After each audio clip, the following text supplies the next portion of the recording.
Oh, on stream? Yeah. Oh, it's Yep. fine with me. Yeah, no problem for me. Isn't that what we usually do? No, he usually records it. Oh, I see.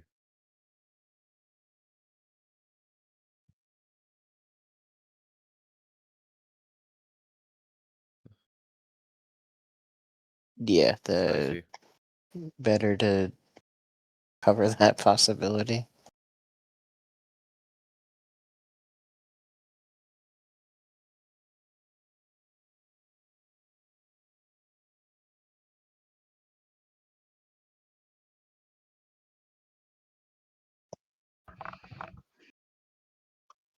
Cool.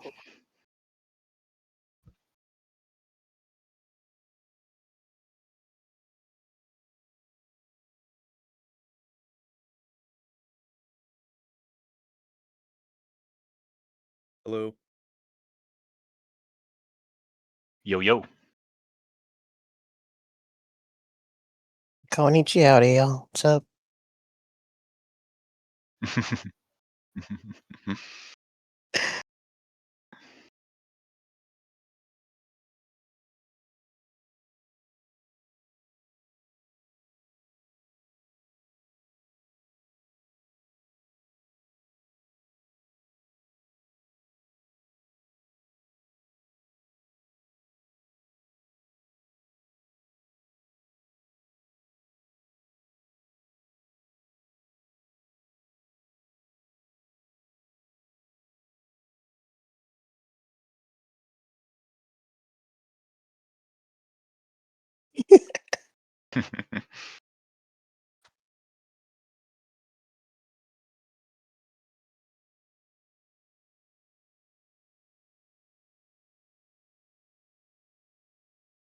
Pretty good. Honestly, just thinking about this weekend was like had a stacked bracket. And top 8 was really crazy to watch. We had some of the craziest pool matches too.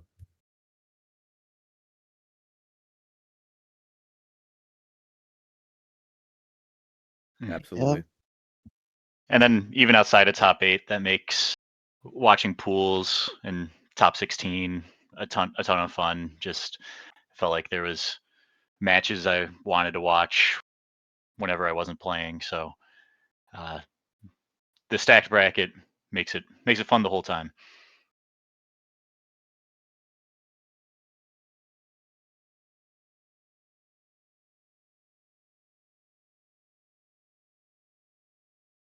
Varies.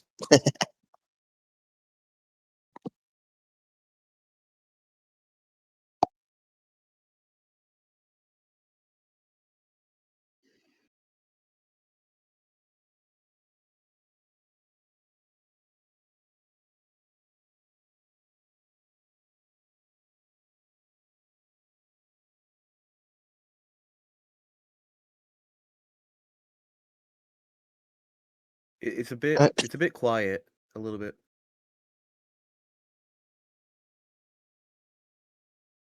Yeah, check some settings.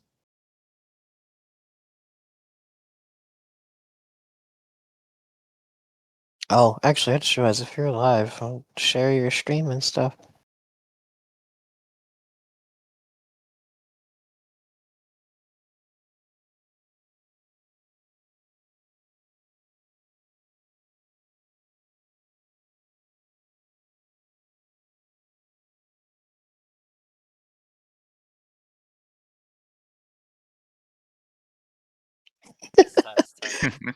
Oh wait, so did it not even capture your intro? Here. It's okay, the intro was bad. We don't need to record it. Just imagine the intro in your Well, brain. you I've did done it speed enough run that times. intro compared to before. So, yeah, anyways, Combo Breaker is a big deal. It's a big Master 2 event. Everybody came from all over the world. We had, I think, 5 or 4. What was it? Akin, Score, Guppy, UAO. And then I guess, well, Nice Ball is not Japanese. Yeah, you have 5 East Asian players. Probably the biggest tournament we've ever had since EVO for a open bracket event. So yeah, I bet making it like a qualifier probably really just brought everyone out made everyone fly out here. Yeah, Combo Breaker is pretty much one of the mandatory ones, or at least for all the most high profile players. Like Combo Breaker and CEO are like pretty much mandatory, at least for everyone to try. So it makes sense it was so stacked. And it seems like in year 2 of the tour now, now that people are just used to this being a thing, it seems like we're kicking off early with lots of big names traveling from Asia, like Scrub mentioned, whereas that seemed to be last year they started coming more as the tour went on, but now they're already in the swing of things for traveling. That's something I was thinking about, was that I think last year we had a bit of a head start, right? Because before, like, we had 2 qualifiers, like, before the money was even announced, right? Like, Mm-hmm. we had Frosties, which was way before, and then we had Combo Breaker, which, like, I think the money was announced like 2 weeks before, and then that's like not enough time for people to realistically like arrange travel plans, right? Mm-hmm. And who Yeah. knows if maybe somebody really likes the game but hadn't been playing for super recently, maybe they're more hesitant to fly to another continent to compete if they don't feel like they're on their top game. Whereas, so I mean, who knows? Maybe those guys were all playing all along, but I'm sure having something to play for has kept them more in gear. Yeah. If anything, it's really nice to say that like the game, like the tour, gave us an opportunity to see old faces again. Like I never really thought I'd see J Dash playing again. I never thought I'd get to meet like Frezer in person playing this game. It's just pretty cool on a community level what it's done, right? You can kind of say whatever about like esports this, esports that, esports bad, but it's kind of like between, right? Like you can't Yeah. really say Capcom Cup is bad for the community, and you can't really say that like like a tour is like on a community level. Like it's not a community thing. It's definitely like helped us. I think like I just hope we'll be able to maintain things like after the tour in the future, but it's really given us that kind of shot in the arm, right? Yeah, one way or another, it's brought everyone together. Not even just in the community or social aspect. Like, yeah, like you said, I think now we have reached the point where I finally have pretty much met the majority of people in person that after all this time I've played with online, finally met people, but also competition wise, like we weren't having stacked brackets to this extent before. No, we weren't. Like not even close.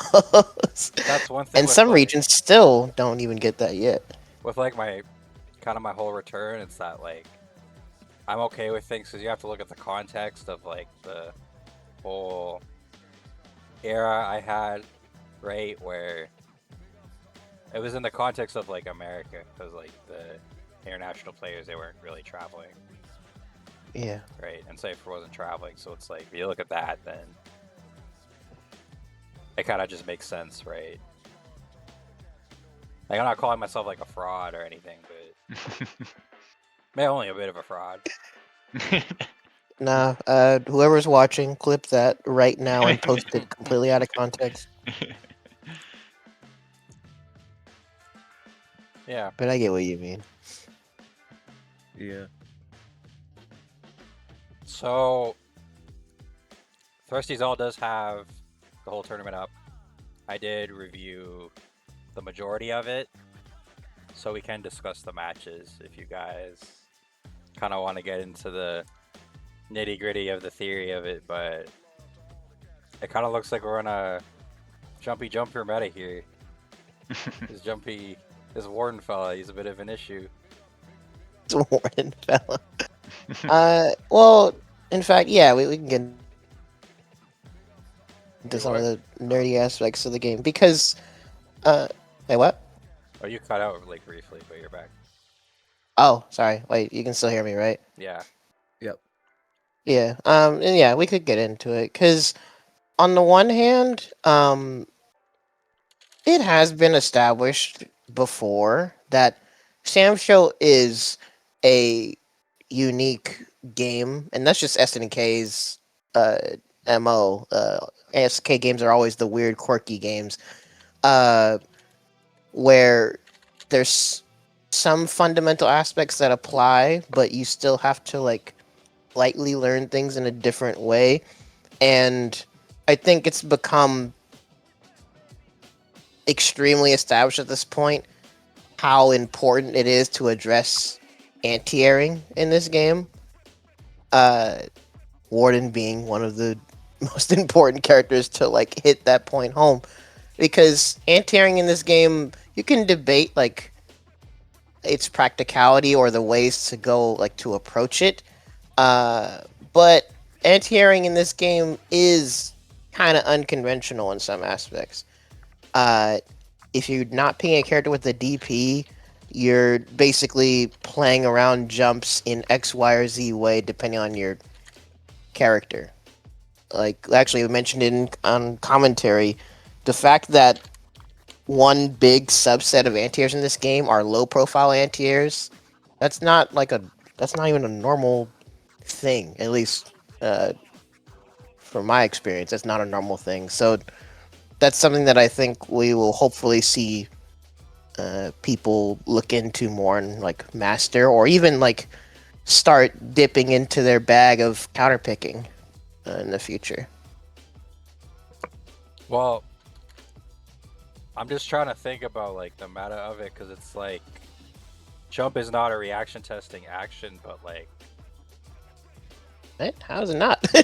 well, well, because a jump is reactable, right? So it's not a reaction testing action like a forward walk for or a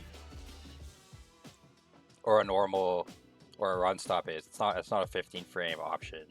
You can react Oh, to you a mean as in jump. something that you're not reacting to because it's not like practical to react to? Yeah, right. So if you're doing nothing, a jump is not like that's not a reaction tester, but your response to a jump is it's always an RPS, right?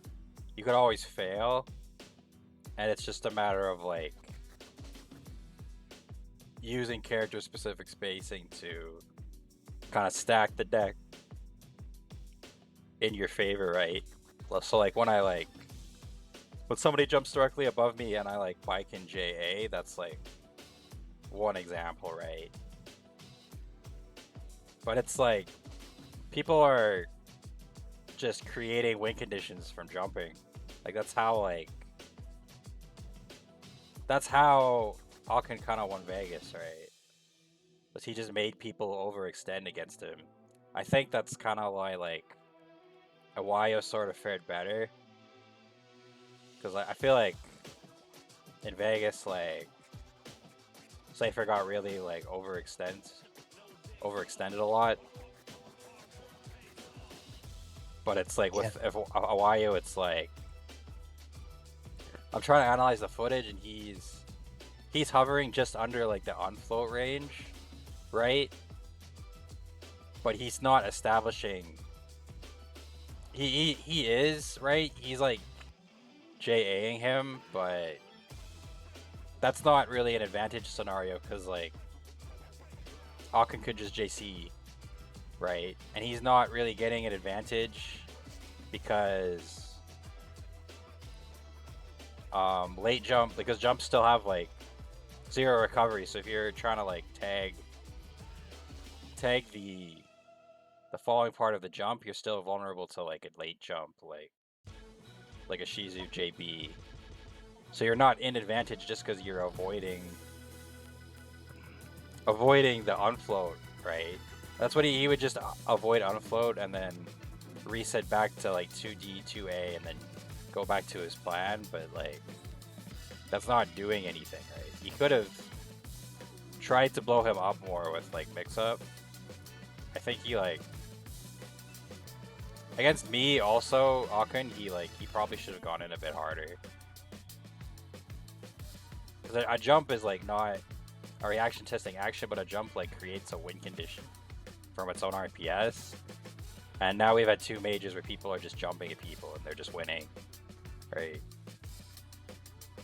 I don't know if you guys agree.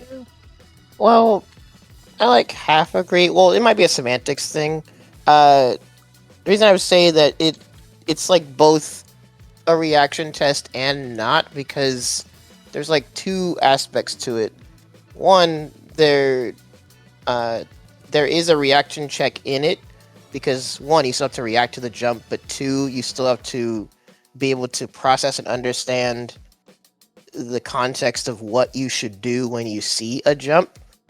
Because, I mean, it could be overcomplicating it, but a lot of what you can do on reaction depends on your character and the positioning and stuff. And that's the second aspect of it, is what you touched on with like the risk reward aspect of, even if you do anti-air, what is going to come next, or if you don't anti-air, like with early jump-ins, for example, yeah, you can't like punish the landing unless like they whiff and you hit that one frame of their landing, but that can be a part of the RPS where if you start getting someone to do super early jump-ins to make it harder, if not impossible, to react to, that leaves them open to stance break. That leaves them, depending on the height, that can also make things whiff entirely. So, like, there's all those little, like, specific things that, honestly, yeah, the more I think about it, it can vary from matchup to matchup. So I'd say it's kind of both a reaction check and a knowledge check, all in one, forming like its own meta in a way. Which again is why I'm curious whether or not we'll start seeing more people find their avenues to address that, be it counterpicking or just doing the other aspects the way you said, like more so focusing on positioning and stuff. Sorrow and various other people have already pointed out that yes, Samsho is a game of character loyalists, but Samsho is also the game where you don't have to be a character loyalist. I still think this is one of the easiest games to pick up a character for problem solving. So, will people do that to address jumping? We will see. I think on a matchup-specific basis, you definitely can. Like, specifically for the anti-airs issue, I think you can find a character who can counter the jumps of a certain character that's giving you trouble fairly easily. I think the difficulty in picking up other characters in this game is the fact that all of those interactions can really vary on a matchup by matchup basis. So it'd be hard to switch entirely, but I think picking characters for a counter pick for any number of interactions, but the jumping to go along with this example, I think is pretty doable.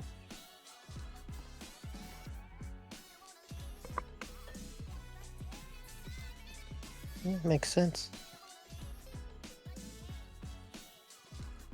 I think part of it might be like an Yeah. end game thing, because I think one of the reasons Easton is the way it is to be like one of the only options that defeats jump without jump being an RPS, right? Yeah. So when you think of that, it makes sense for Easton to be scaled the way it is. But nobody has an answer for this, and Awayo, like, he kind of did in winners, and then he just kind of lost confidence and got bullied in grands, right? I don't know if anyone has the same impression of that. Or like with leveraging ESEN to stop people from jumping? Yeah, well,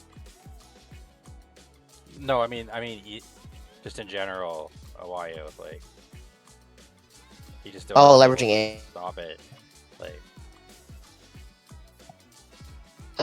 Well, he was kind of stopping it. Actually, he was stopping it like decently for a while, especially when he was playing Mina against Warden. And at first, it was wild how well it was working. But then I forgot how much I pointed out in commentary. Hopefully, if I didn't, I can address it later. But part of what was happening is that it took Cypher a bit to adapt to Iwayo's anti-airing. Because part of the complexity with anti-airing a character like Warden, where it's a disjointed diagonal jump in. Yo, howdy. oh, what was that? A I disorder wonder joint. if he's driving or something. Yo, Yo, what's up? there he is. Howdy. Good. Scrub, you want to introduce him before I continue the point? Hello, sorry to this is interrupt. Disorder Unit. Disorder, say hi. Hi, everyone. Okay, Thanks. okay, let's go. You're good, dude. So with a character like Warden, I mean, there's technically two parts to his jump ins, but let's assume he's always doing the most diagonal, disjointed part of it. When you have a disjointed diagonal jump in like that, uh, you can't always do a low profile anti-air because if they delay it a bit, you won't be able to like crouch under it. And that's one thing that Cypher started doing. Well, it was two things. One, I think he might have started adjusting the timing, or maybe I point out that he would need to. But the second thing he was doing is he started doing other jump ins, like jump kick. That is another like diagonal one that like can make it harder for you to low profile. Uh, and so like adaptations like that, like adjusting timing, picking different jump ins, things like that. That's one of the main ways that you're supposed to like be cycling the RPS to blow up anti-airs. But the other thing that me and Saro pointed out while we were watching Grands was Iwayo was sometimes picking mad risky anti-airs to use instead, like Mina's 2C. That is a choice that when it works is cool, but when you're wrong, that is a mad scary thing to commit to. Well, he kept doing. So yeah, there were like some adaptations here and there, but He kept doing 5A on the whiff frame of the JC. He kept 6D'ing the JC startup, and then he had a couple hard read JAs. I rewatched Grands, but I don't think I rewatched Winners Finals. And then in Grands, he just stopped doing all of those, right?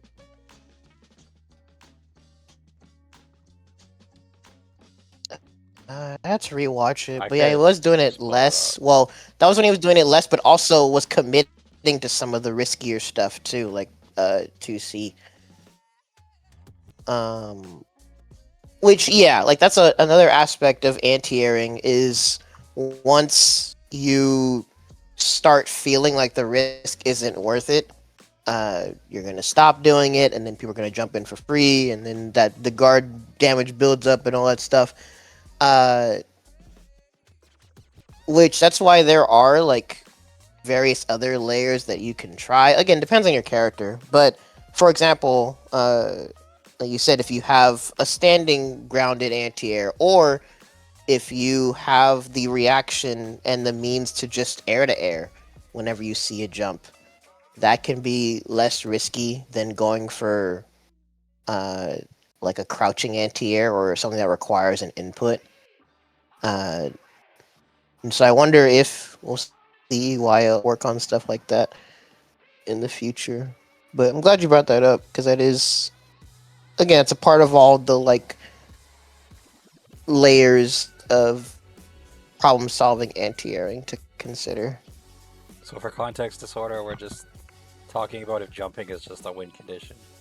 Because from what we can see from Yeah, majors, this is a like, whole game plan for people. it's just working. People are just jumping. So So far, pretty effective. Jumping just jumping people. in my grounded footsies game. Yeah, I wouldn't know anything about that whole jumping thing, but No, don't have the jump. Yeah, experience. Mr. Anti-air on reaction with Tsubame every time. Must be nice. uh, yeah, it must be.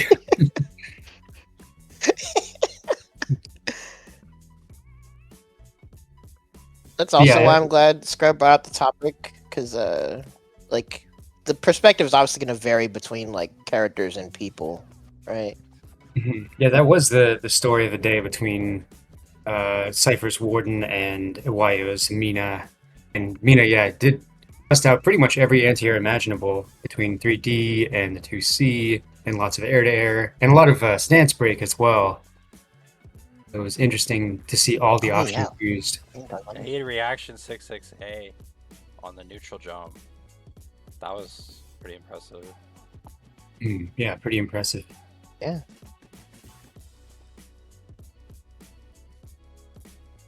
So In fact, or sorry, go ahead. I was gonna ask Daigo. Maki wants to know what was going through your mind in your legendary defeat of score. Well, if you put it as the defeat of score, I mean, I was really hyped afterwards, but I don't think that's what the question is. In terms of coming into the match, I assume that's what you're asking about. I'm just seeing here. What did he say? Or Maki put in Discord. Ultra Instinct Daigo. Tiger 3. Yeah. Yeah, Mr. Daigo 3. Yeah, I'll take any additional attributes to make myself sound cooler. But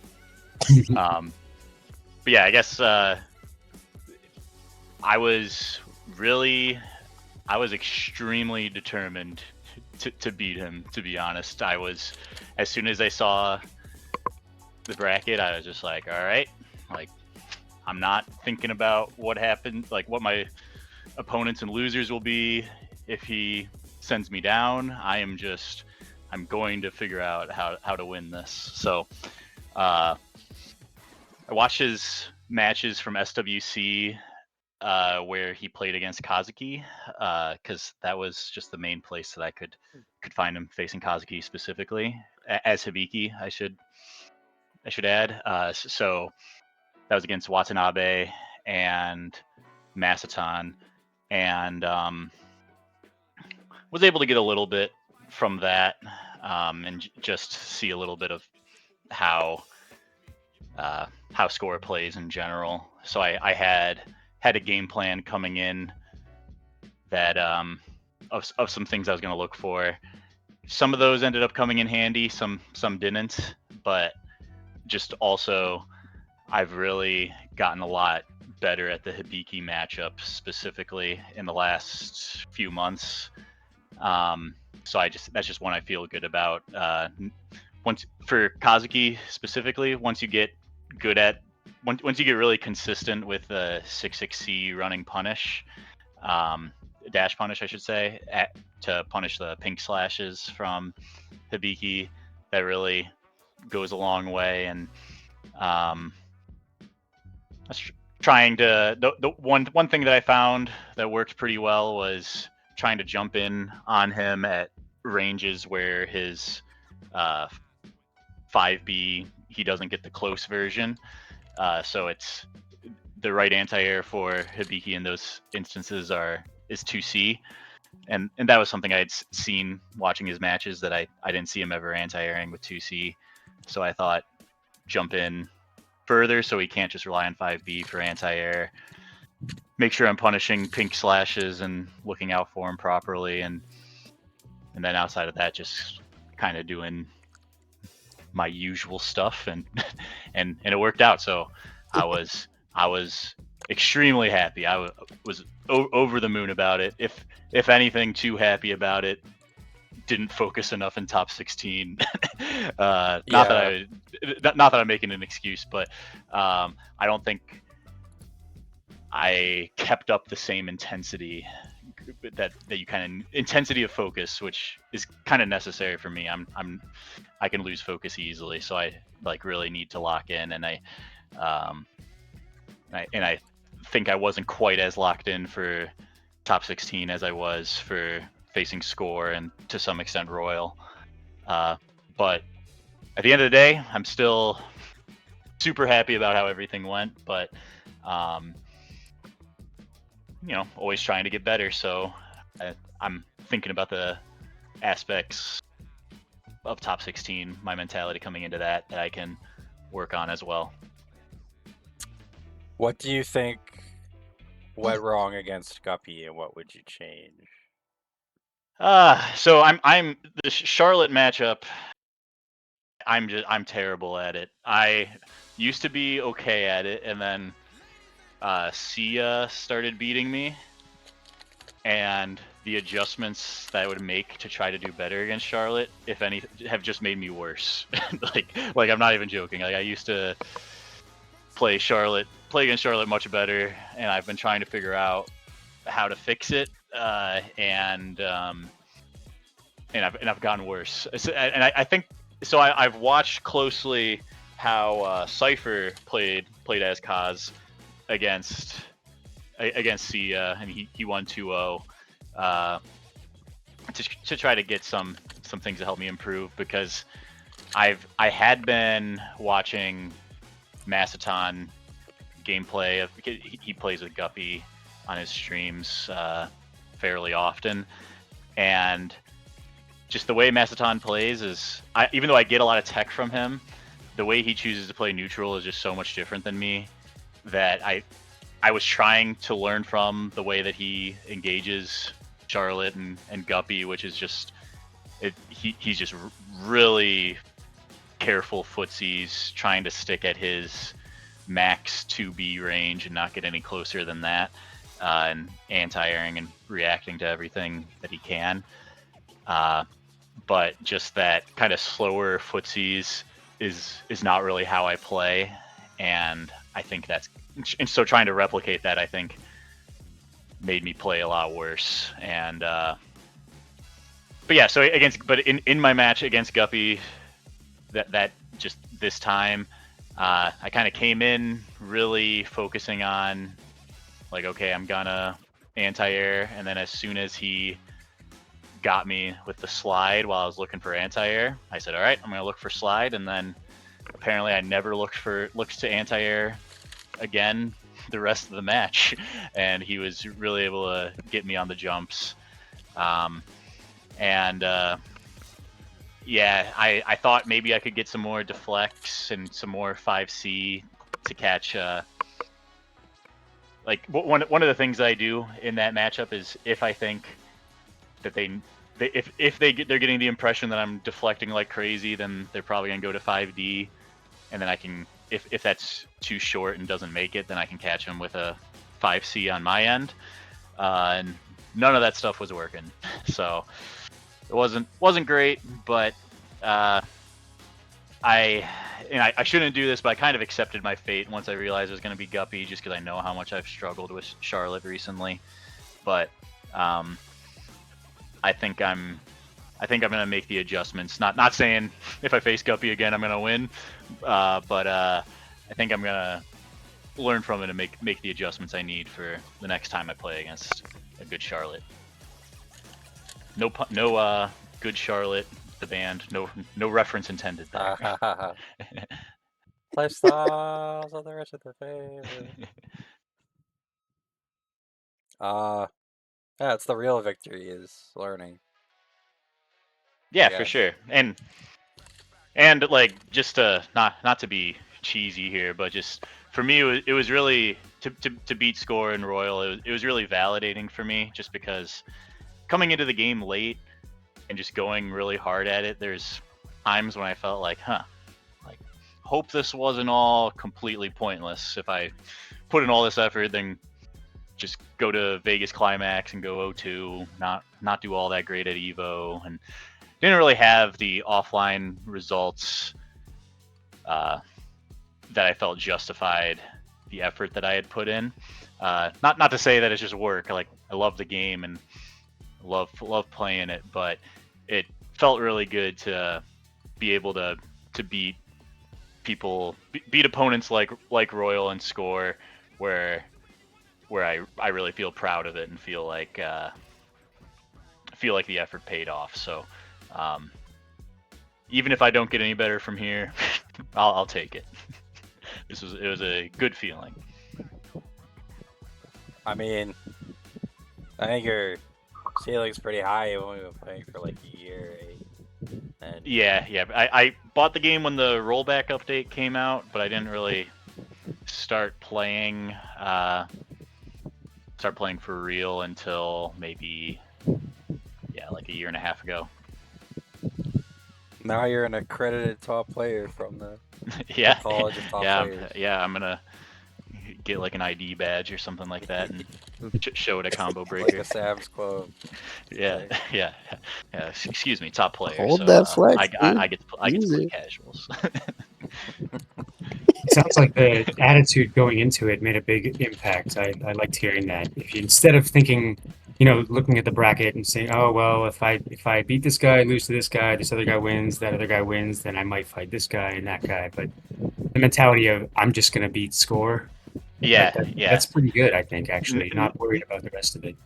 I think so too, and I'm glad you bring that up because that was a very intentional thing for me. Because pretty much as long as I've gone to tournaments at all, like so including just locals, back when I took locals for Strive way more seriously than anybody should, I would play out those scenarios, looking at Start GG, looking at the bracket, and the more that I play out scenarios, the more I would just kind of like almost like doubt myself and not really just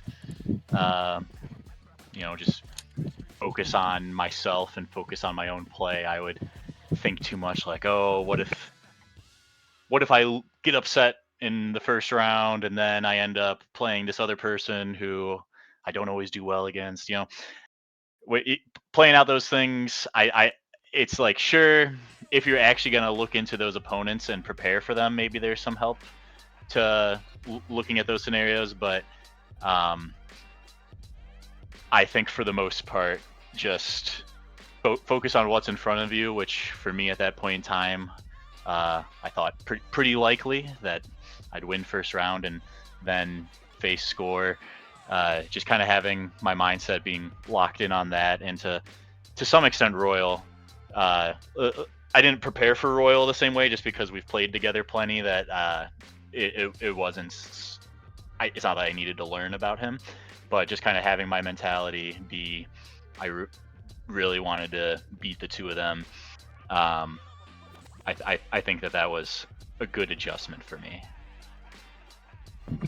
It's interesting that you brought that up because I think I kind of did the opposite to myself in the top 8. Like The opposite.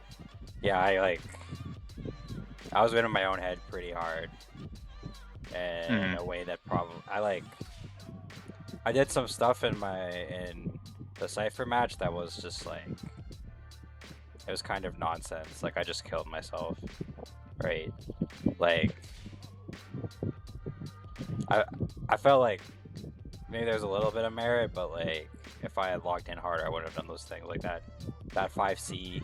I did a bunch of that stuff.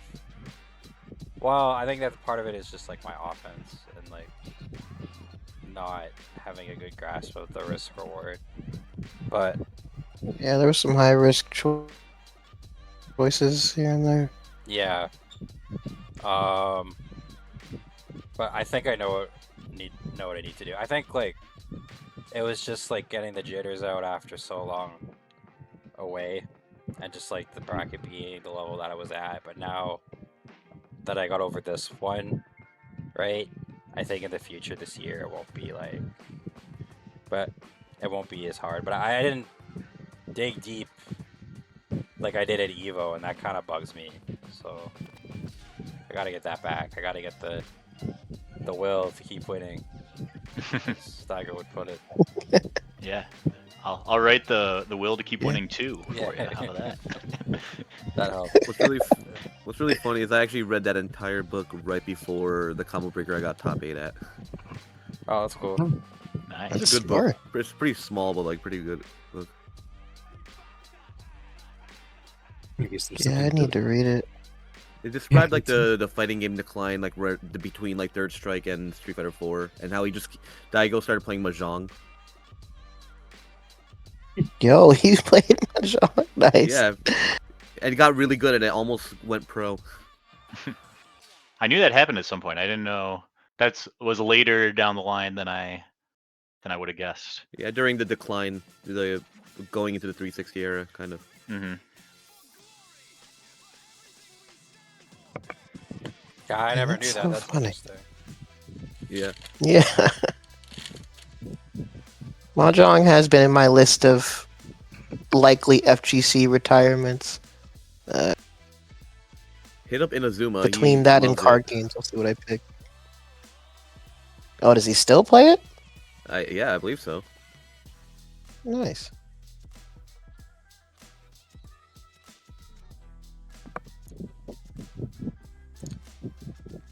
I actually do have a really good question for everyone. Yeah. Best way to you usually deal with tournament nerves before and like during matches? I think you just don't deal with them. I think you just feel them. I think you just have nerves or you don't. I don't think you can make the nerves go away. That's just how your temperament is at a given time. Right. So yeah, I don't really have an answer to that question because I think the answer is just like you kind of don't. And some of what like CPT finalists will tell you that like there's no level where that doesn't go away, even if you've like won a major before. So yeah, the answer is just Yeah, I don't. don't know if you just don't. Just don't. Some of it's going to vary person by person, and it depends on what level of nerves you're talking about. Yeah. I've felt that up until recently, because it's really been a big focus of mine. I've been really negatively impacted by tournament nerves. Definitely has hurt my performance. And I think I was telling Disorder Unit about this. I went to Frosty this year with no Samsho being there, and I kind of just, since I also play Strive and I play Street Fighter, I entered those, and just since I don't really care that much about how I perform in those games, I just really made my goal being about just trying to make sure I actually play my best and don't let nerves impact me. There's a lot of little things I've found, but one for me, I think, is playing a lot of casuals. This might not be a problem for other people who are playing offline a lot, but for me, just always just being alone in a completely quiet room playing online, it's really easy to focus, is what I do at home, and just playing offline, just even things besides nerves, just distractions of things going on around you, and but the nerve side of it is of just trying to get yourself in the right headspace to play. I've noticed that the biggest thing for me is just playing offline a lot leading up to my brackets that I care about. I think just if I've been playing offline a lot, I've been sitting down next to somebody and playing them all weekend, it's a lot easier to tell myself it's just any other match than it would be if I just kind of show up and play. I get playing a lot of casuals, but do you ever get like burned out from doing too much? Yeah, it's a There's fine definitely line a to middle balance. ground to it. Yeah. I tried to just go off and on was what I did this time. So made sure I got there right as casuals were opening up the day before. Pools, I played plenty. Took breaks, came back and played. Got to the venue pretty early on the day of pools. Played some, left, came back. That's how I avoid burning out. So, but it's I think all of it is kind of person by person. So, for some people, everything I said might be completely unnecessary, but I think for me, that was the balancing act that I've found. I think coming back to play Actually, Saturday before the tournament I- is a really good idea, and that's Mhm. something I didn't do and kind of wish I had, just to Mhm. like get your fingers limber, get yourself in the right mindset instead of the Mhm. very first match of the day is in the tournament. Mhm. So Yeah. that's something I'll definitely try to aim to do next time. Yeah, no, I think it's tough. If it's something that would make you nervous, like I'll say on the flip side, for Strive, I basically didn't prepare at all. I went and played my Strive like round 2 or whatever match right after Samsho pools and when the next set of pools had started, and I came over and I did well, and I think it was because like I know the game, so I don't really need to warm up from a skill perspective, and I didn't really care how I did, so I just showed up and did pretty well, just because I think my opponents were feeling it a lot more than I was. So I think it's all kind of situation dependent, but for me, for Samsho, and I think Disorder Unit, like you're saying, and Gian as well, like since we care a lot about how we do in Samsho, I think figuring out what works best for us to put us in the right headspace to compete is important, and it's not always going to be the same answer for everybody. Yeah, nerves come from like fear of some sort of consequence, right? So the only Mhm. way to like not have Expectation. any nerves, you'd have to be okay with going 0-2. Right? Mhm. Well, Exactly. maybe I wouldn't say that because you'd probably I think most of us are confident that they wouldn't go 0-2, but like that fear of not attaining something will probably never not be there, so therefore you'd always have the nerves. It's just you ignore them, right? Mhm. So That's kind of tough. I was scared of my first match more than I should have been. Yeah, we talked about that at breakfast. I was telling you. Yeah, the first for me, almost every tournament, my first match was like the one I fear the most. Mhm. I mean, pools could be scarier than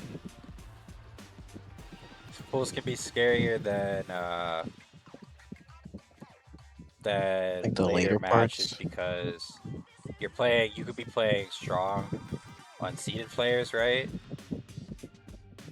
And it's Right. like the upset potential is actually higher in pools than later because you not only are you playing unseeded people that could be strong, but like you're less likely to know about them because they're not the seeded players, right? Whereas the seeded players are people you've played in practice with or you know about, right? It's easy to get hit with like surprise matchups and stuff, right? There's a lot of people in this bracket. They were very good players that happen to not be seeded particularly high. Like people like Bad Intent's a pretty great example, right? Like we know That's he's him. a pretty good player, right? He just can't be seeded that high because he hasn't played in that many things recently. Yeah, he doesn't right? enter tournaments that much. Mhm. So He is good though, for sure. He's one of the Charlottes that's been kicking my butt lately too.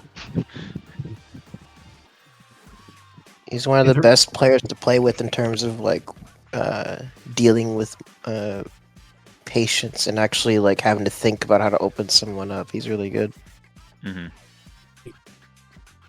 Yeah, long sets with Bad Intent are good because he'll definitely figure you out, sort of force you to diversify your attack patterns.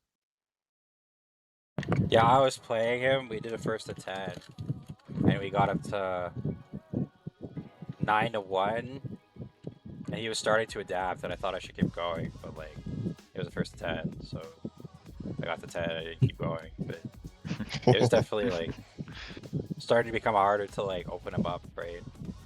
And the way that you're saying, Yeah, see. And I'm really glad you guys have mentioned these different methods in different ways. Because I don't know, like how literal you are with the question, Gian, but I think it's kind of a little bit of what everyone has said. Like, if you're being literal, like, yeah, the nerves don't go away. It's more so uh, minimizing what you feel or acknowledging what you feel, minimizing like the potency of what you're feeling or anticipating, and then being able to act like despite what you're feeling. Because like That's a Scrub good way of said, putting it. it's an emotion. You can't really control how you feel, but there are some aspects you can try to address to reduce it. I forget the exact quote of what my dad said, but actually I forgot if I even told you this before, GN, but it was one of the Evos where I think I had mentioned like I was trying to like not be nervous or anxious, and he said something along the lines of like nerves or anxiety comes from expectation, and basically like fear of the unknown. So if you are worried about losing and like worrying about what you may not be prepared for, that's a big component of what will make you feel nervous. And if you're able to like tell yourself and understand, one, to not I'm trying to think how to phrase it carefully. It's not necessarily not having expectations, but I think shifting your perspective of expectations. Instead of like worrying about losing, focus on doing everything you can to win. Because if you're instead thinking about what if I lose, that's what will create nervousness, right? And so instead of worrying about losing, like focus on preparation and like maintaining the right perspective of like Scrub and like what Scrub said and what everyone has mentioned. Like there are like various uncertainties. You never know what freaking bracket demon you can run into. But if you are prepared to do the best you can with whatever preparation you do, be it knowledge, be it execution or whatever, and then you maintain the perspective that I'm going to do what I need to win. For me, that like in theory greatly reduces the nerves. And what can also add on top of that is if you remove the expectation aspect of it further by understanding that either you're going to win or you're going to learn. Because if you can take every match and experience as like gaining something, then you don't really need to, like, yes, losing's gonna suck, but you don't have to like keep dwelling on that fact, because technically you'll get something out of it regardless. Either you're going to win or you're going to learn what you need to win next time. Right. That's a very healthy approach. Yeah, hopefully all that makes sense. Makes sense. I think that was very very well. That I agree with that. That's a good explanation. Thank you. Yeah, and I'm actually gonna want to incorporate what you guys said of doing the specific things in maintaining a balance to help with the like day of preparation and maintaining your mentality. Like obviously easier said than done, but if you can figure out the fine line of reassuring yourself that you're going to be all right, good mentality, and then going to like play with people without like burning yourself out, whatever fine line that is, if you can find it and like hold on to it and remember to do it, that'll probably keep helping as you keep getting more and more experience. It's like it's a bunch of things together that you have to kind of just try to do the best you can all at once, and then as you get more experience, that should all in theory like become second nature. Like that's just how a lot of things are in life in general. Is repeated exposure is how things become more natural to you. John Kelly I see. is in the chat is asking, do you get nervous only when you play in an online bracket or in person too? Or I like would that asking everyone in Nervous. general. nervous only in person, or do you get nervous in online bracket? That question was for Gian. That is Yeah. more in person because I have to spend money to fly out there. Yeah. That makes perfect sense. Online, I'm just kind of in my room. It's like there's more at stake. I don't want to say at stake, but like more funds and a lot more went into being there offline than. Assuming we're talking about majors, like if this was like a local, maybe not as much pressure, but The investment was higher, so you want to make sure you make it worth it. yeah, and like so, and yeah, because it's a bigger deal than like an online bracket, basically. Gotcha. I definitely think the nerves kick in more against like kind of not like unseated people or people that are like seated a little below me, like basically people that aren't Maki and Cypher. Because it's like, oh, you could get upset or you're most likely to do worse than you expected or wanted if you lose to that person, right? So last year and this year, my first opponent was someone I had no idea about. Like I saw that they were in like past brackets, but I couldn't find any footage at all. So that's kind of yeah, I was kind of nervous. Yeah, that can be scary. Playing Exactly. against someone you have no idea who they are or what they do.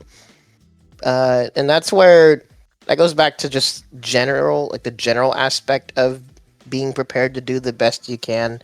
I mean, I don't know, like the extent, like people prepare or what is considered too much or too nerdy or whatever, but to me, being able, like, if you can have a solid foundation of just as much general knowledge and like consistent execution as you can, even if you're going to get someone you have no idea who they are, you can at least go into it like having some kind of plan, right? That's why for me, I want to always make sure that I have a foundation for literally every matchup in the game. Because you never know. So if you face a random person, you at least like once you see them lock into character select, you at least can know what to do. So a general foundation of knowledge, I think, can at least be helpful with that. Obviously, there's player aspects that you may still have to adapt to on the fly, but something can be better than nothing, right? In that regard. Right. I think it can kind of go both ways too. Just as an example, myself, the bracket changed a couple times right before, and then I ended up noticing that I was going to go up against Sia, Charlotte player, as mentioned earlier, who's very good. And we played a lot online just through various tournaments and stuff, and it's pretty back and forth. Like to me, at least, it feels like it's 50-50. Like anyone could win when we're playing. But seeing him in the bracket, knowing who he was, and knowing that I have struggled with him in the past, I think I kind of psyched myself out. And I did end up losing to him in the bracket. But I think if it was, hey, you're playing a Charlotte player, and they're on the other side of this wall, you don't know who they are, I think I would have gone into it with a lot more confidence and potentially done much better. but I did get a little bit in my own head because we have like a history of very back and forth battles. So it's kind of knowing who your opponent is can help or harm depending. Yeah, But good that's or just like lesson to take away from this tournament for me is like don't get in your own head. Actually, I was talking to Maki, and Maki put it pretty well in just saying like I don't have his exact words, but he put it pretty eloquently. Something along the lines of just play your game. You know, don't try to start experimenting and adapting in the tournament because there's just no time, and the risk is great to try experimenting and failing. So, yeah, I guess the takeaway from that is just, at least for me, I think I would have done better if I had just like ran my game plan. Doesn't matter who they are. Obviously, play the, Charlotte stuff, But yeah, that's that. I think I got in my own head a little bit over that. I see. Have you watched back your match against Sia, and do you have any thoughts on it?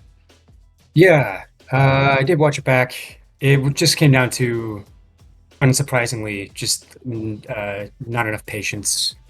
Just going in, getting double poked by 2B, every single time it hit me twice. And there's options for that, but I started doing different things. I was like, oh, he knows the mix-ups that I like to do, so I'm not going to do those. I'm going to try run up deflect, or I'm going to try jumping or something, stuff that I just hadn't done before.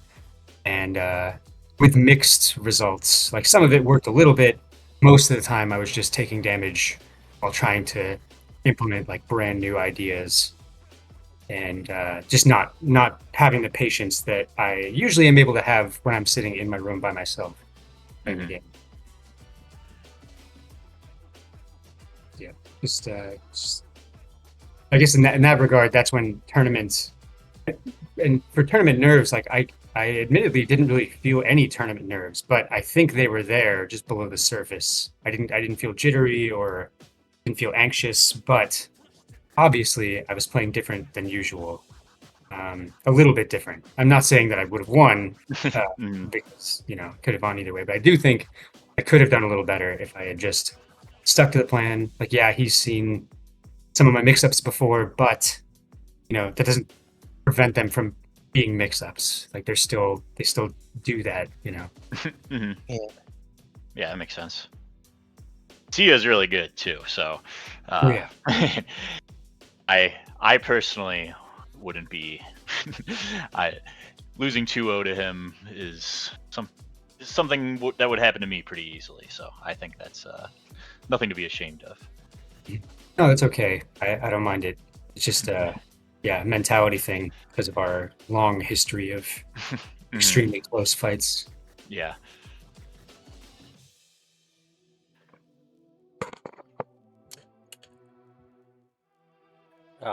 So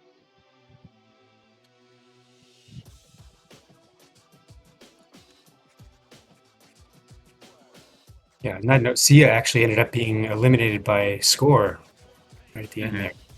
Oh wait, yeah, that Yeah. too lost too. just gotta look at Score who and your Cypher. opponent loses to, and then use that kind of as like a validation benchmark. I don't know. Yeah, like when it comes to these like super stacked brackets, well, of course you have to make sure to not like, I don't know how to phrase, like lean into it too much, like, but that is a small victory in itself, like being able to recognize who you were able to win, and what level of the people you lost to, and then you can like be able to keep that in mind and also compare. Like if you're at the point where you're losing to the people in top 8, it's very likely you have improved in some aspect and keep improving.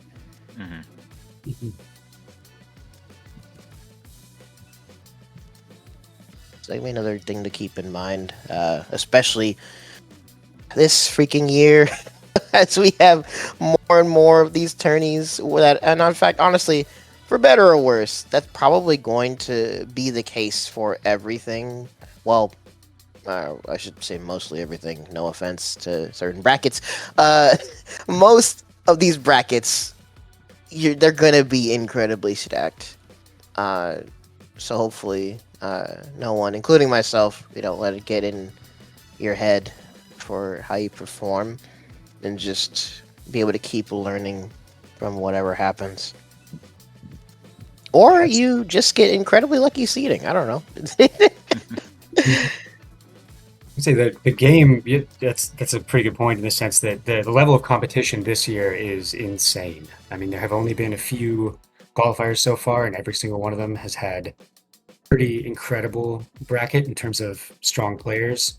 And just compared to last year, I think it speaks really well to the health of the game. The fact that all these like really amazing players are traveling from afar, and everyone's really kind of hype and feeling the hype. I guess it's just compared to last year, it's very cool and great for Samsho.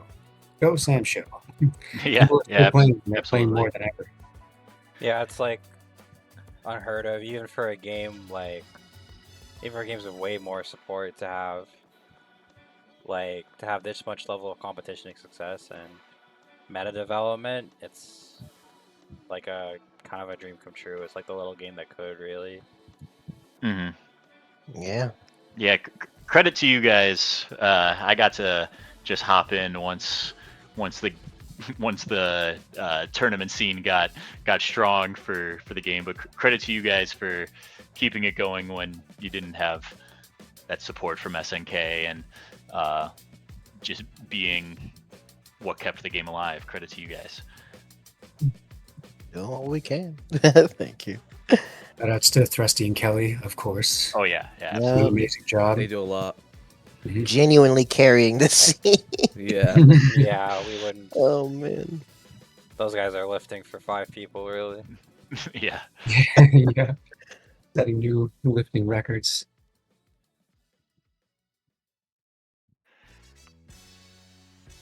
Yeah, they handled the tournament up until top 16, and it went super smooth. Like zero hiccups. The times were perfect. Like first pools ended, with 10 minutes to spare till the next pools. Second pools ended with 10 minutes to spare to the top 16. It just like couldn't have gone better from a logistics standpoint. It was very well run. Yeah. Does anyone have any more thoughts on like their own matches?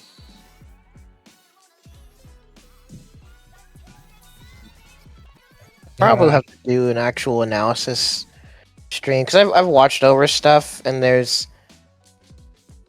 like the general things that I noticed that kind of just contribute to the overarching problems with my gameplay that I will continue to have to try to address. But for specifics, I'll probably need to do some actual like analysis streams pointing out specific things. Actually, I mean, I guess it naturally ties back to the main meta issue that you brought up, because yeah, I lost to Okun. And I guess actually that could be a good subset. I mean, because it's already integrated into like my game plans and strategy, and like how I go about like facing different characters and what I choose. But it's just another reminder that I need to not only double check over my game plan, but also perfect the execution of the game plan, because Shizumaru, he's like another layer above jump at you till you deal with it. He's like jump period until you deal with it. And so there's definitely more complexity with it. In fact, he has like given me tips and told me like things to do, and I really wish my super long sets with him at Vegas Climax were on the stream, because I had some notes, but for some reason that was the only super long sets that weren't recorded, so I wasn't able to go back and watch things. But he has given like general points here and there for like some of what you should do, but I do think fighting Shizu is way more complicated than just a couple things to do. Which of course, obviously, there's like layers of translation complexity to deal with, like when you're trying to like ask them directly. But I think in general, for facing Shizumaru as a whole, which shouts to Thrusty, even playing Thrusty in his lobbies can be good for realizing and working on simple things. Uh, that's just one reminder to take away with Okun, that for Shizumaru especially, it's back to the lab again. Because I had a game plan for fighting Shizu, but I don't think I executed it as good as I could have. And there is still some room for debate for which is the best character out of my characters to fight Shizu. Because it kind of just depends on... Actually, that applies to matchups in general in this game. There's some matchups in this game where technically something can be the right choice, but there can be another choice that is still an okay choice based on your preferred game plan or play style. Like, for example, the matchups with Wu that are technically bad, if my goal is for you to just not be near me and to never interact with you, even if there's another character that it can be a better counter pick, quote unquote, I'll still pick Wu because my goal is to not interact with you. And if I do it right, sick. That's less stress for me. So there's some aspects of that with Shizu where I've kept in mind what Okun has said and like some realizations that I made, but there's some room for debate there. Yo, howdy, Cypher. Sorry, that got me thinking, and I won't go into too nerdy detail, but that does like relate to what you said, where I think that is a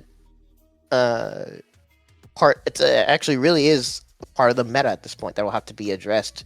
Is how many people are playing jump till they deal with it characters, and how are you going to deal with it? So yeah, that's what I'm going to be working on, and something I'll be helping other people work on too. If there's like matchups they are like trying to figure out, whatever. Which I don't know if I say this enough, but anyone watching, or even you guys here too, whatever questions you have, or you want a practice session, or just whatever, just let me know. I'm always down to play sets, answer questions, listen to venting. Let's try and problem solve. Same for me on the this stuff. running. Same for me on running the sets, but yeah, if you have questions, send them to B-Boy, not to me. I'll do what I can. Nah, I'm teasing. Did anyone else want to say anything? Because I saw what Kelly said. I know I was going to talk about that if you guys are down. Yeah, go ahead. Because what Kelly said, I did also see pop up in the one of the Samsho discords. This definitely was a different top 8, for better or worse. I mean, well, from the typical perspective, I imagine it could feel worse in some aspects. Because actually, it's funny that Kelly brings up the running down the clock and zoning, because wasn't it Combo Breaker last year where the Twitch chat was all like getting mad about Galford and everyone was mad at Galford's zoning? I'm kind of sworn that was either Combo Breaker or something last year. I was gonna say, if you watch the replay for this, and if you happen to be reading the YouTube chat, you'd think that Roja was the most broken character in any fighting game, because man, did they really have words about her. Dude, I've been trying so hard to fight the Roja agenda. I might just have to give up. And it was also a funny thing, like being on commentary and like trying to address some of the things without like going to too much nerdiness or bias. But there are like levels to it that people may or may not understand. And yeah, like prime example what Kelly's pointing out, when people like see these things that can create like an overall perception of the game and like just make the overall top 8 not feel as like interesting. And hopefully like people go back and watch things and like learn from it and yada yada. But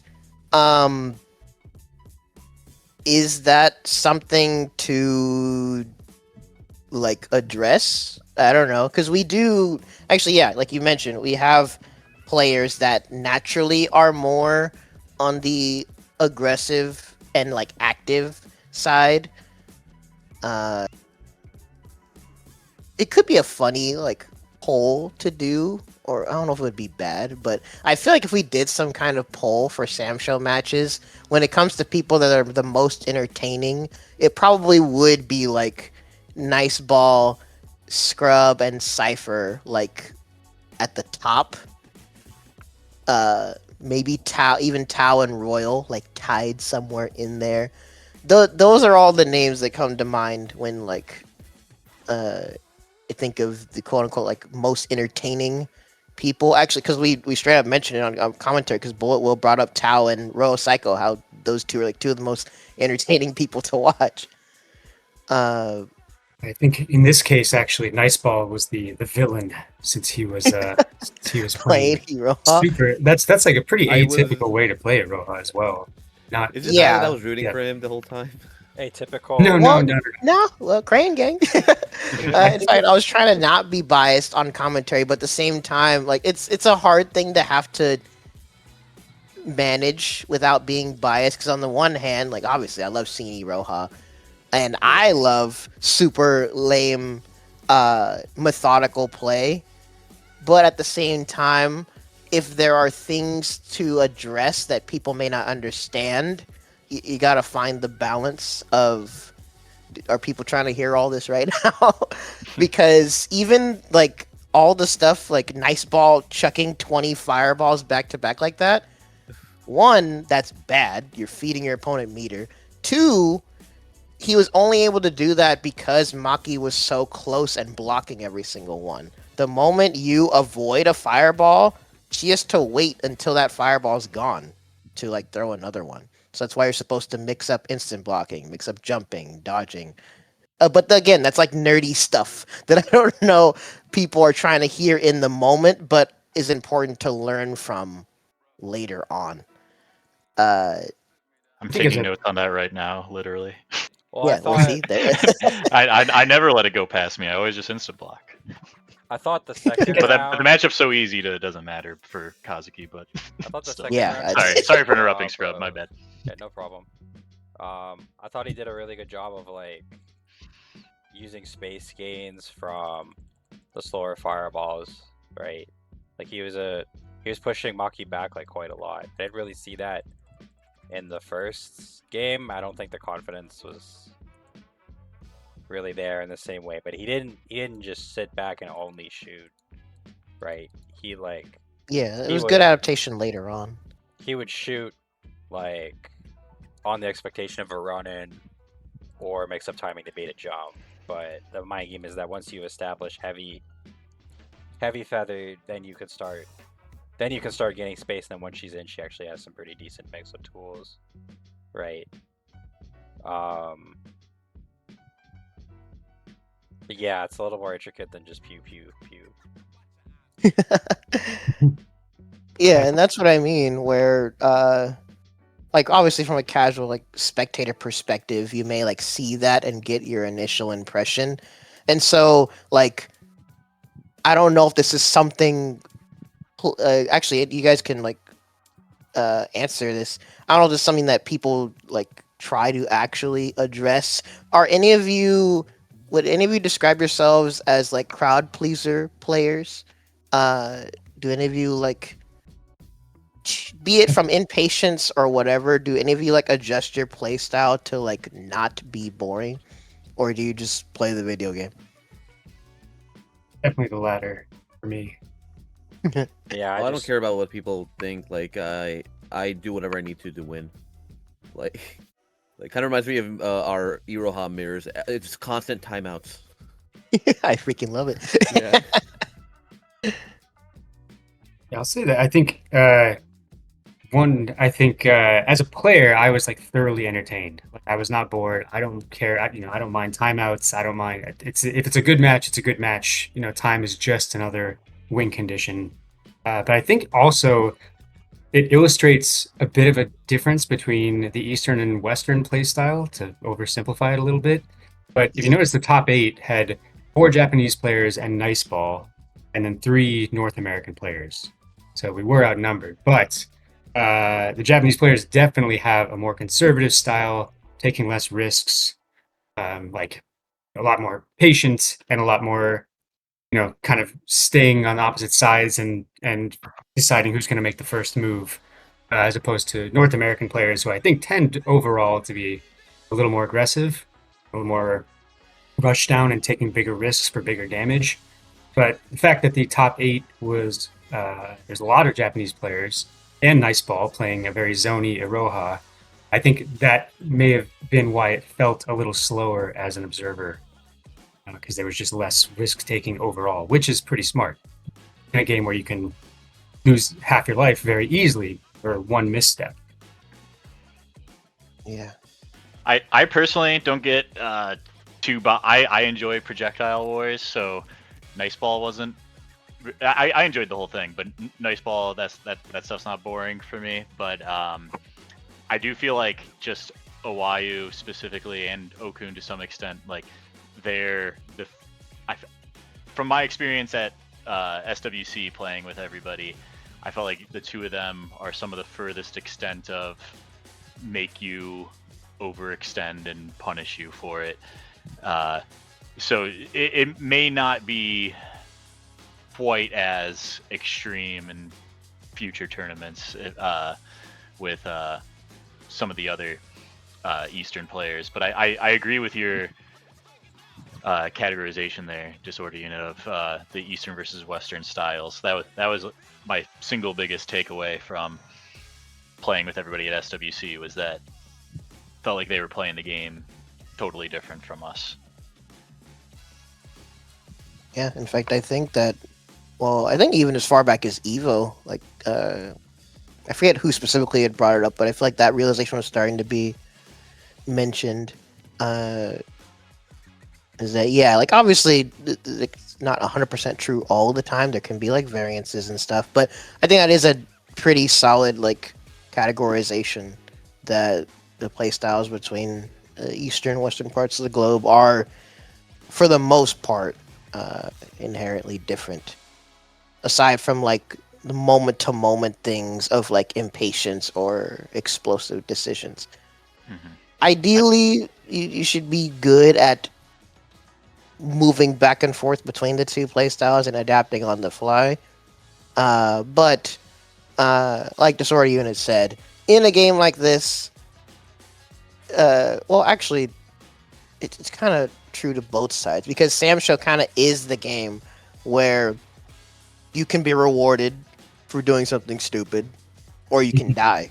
It actually can go both ways. So I was going to say that you probably want to lean more towards taking less risks, but at the same time, like, it can work out. So never mind. I guess it just depends on what you feel is the best choice, and just accept the consequences for whatever you do. I was convinced after SWC that, not to say that our top players here can't hang with the Eastern players, but I was convinced that the more patient style that they were playing was just superior. But now seeing Cypher get first place just with a lot of JCs, maybe I take it back. Yeah, there's definitely things to explore there. Actually, that kind of perfectly segues into Cypher's question, if y'all want to get into it. I think Awayo's like control of movement is like the best in the game. I've actually been studying quite a lot, but like his run extends and like dash stutters and neutral returns, it's very hard to. He has like full freedom to put on pressure, right? It's like he's always moving, and Yeah, but he really also good in and out. doesn't overexpose himself, right? He uses that movement to make it hard for you to reach him, but makes it as hard as possible for him to be tagged with something. And I think maybe against Cypher, maybe that was his downfall a bit, right? Like maybe the lack of commitment kind of did him under a bit, but yeah, I've been like making lists of execution things to do, like 664 run release, dash and run continues, and just like copying his movements and stuff to try to like work on my own execution. That's kind of the biggest. Like, I think the game, if you look at the top level, especially with like nice ball, you didn't really see it with Aroha because Aroha is like a dash, like doesn't have a run, Yeah, she but like, can't run. Yeah. but like his movement execution is also really strong, and I get a similar impression from playing his Mina than I did with Awayu. So I think like this sort of fast, low commitment gameplay is kind of like the standard for the game, right? It kind of makes me want to play more like that, like Iroha, like a little more, less damaging stuff, and then like once I get into my opponent's head, maybe start. That's when I start, knowing when to fireball, knowing when to like jump in, stuff like that. But like I wanted to like maybe whittle down the opponent's health a little more. No, I want to try that out a bit more. Because if you look at like Nice Ball and Awayu's game, they were like always dashing, really. Constantly mobile. Yeah, like constant movement. I think that movement it allows the opportunity to, when the time comes, to take those risks. Because I noticed that Wayo, every once in a while, you just see him throw out like a random deflect just right in the middle of the screen, and very, very rarely was it punished or did he suffer any ill effects, whether it hit or not.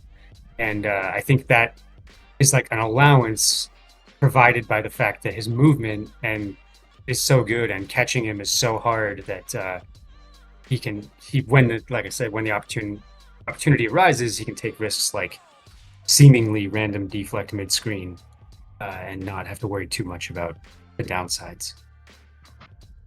Yeah, because positioning is a big part of what risks you can or can't even take, or what you can expect from your opponent. And so yeah, that's actually a good point.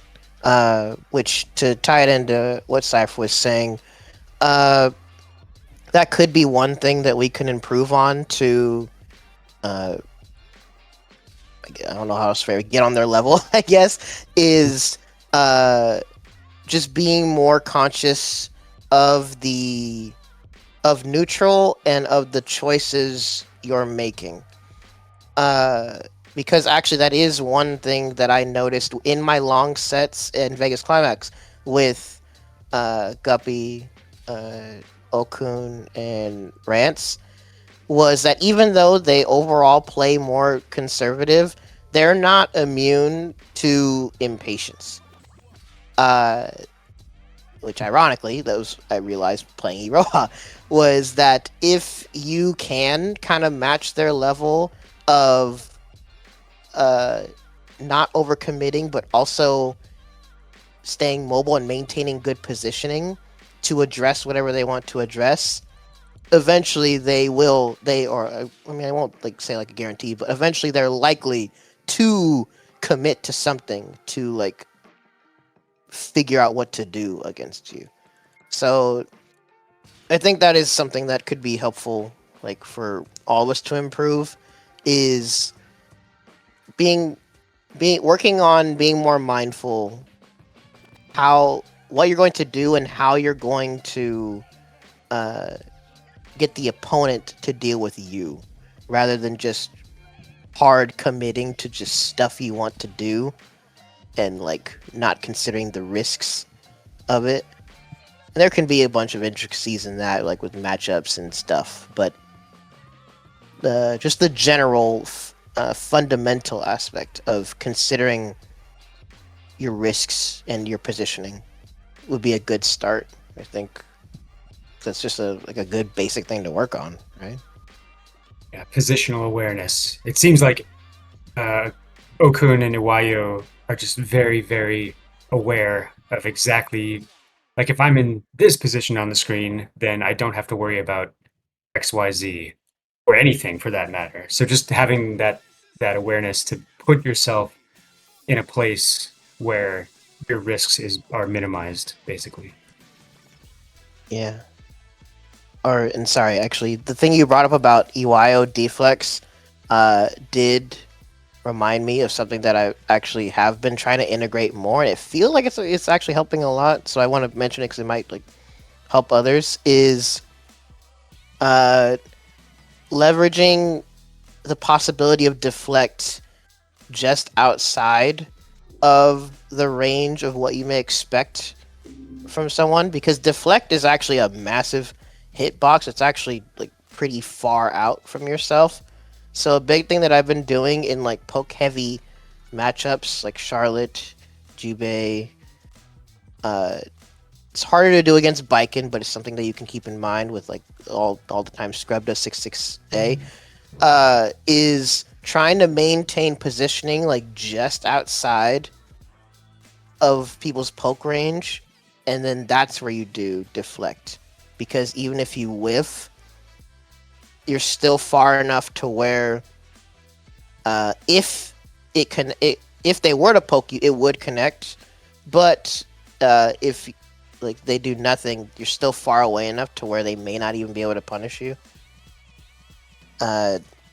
So that actually does tie into like positional awareness, and that's something to like, can be something like simple to like try, is when you go for deflex, try to like be just outside of the threat bubble, and like have that as an option that people may have to look out for, That's definitely while something we'll have to it try. being less risky. Yeah. That's a good plan, I think. The one Definitely thing feels that like it kind of helps. like confuses me is like you kind of see this a lot more with Awayo, not really with Akin, is what their win condition is, since they don't really throw, right? Like they kind of just are always playing strike, right? Well, that's a Yeah. good call out, And then actually. the throws come out of nowhere. Well, if they do happen. They just don't throw. Like,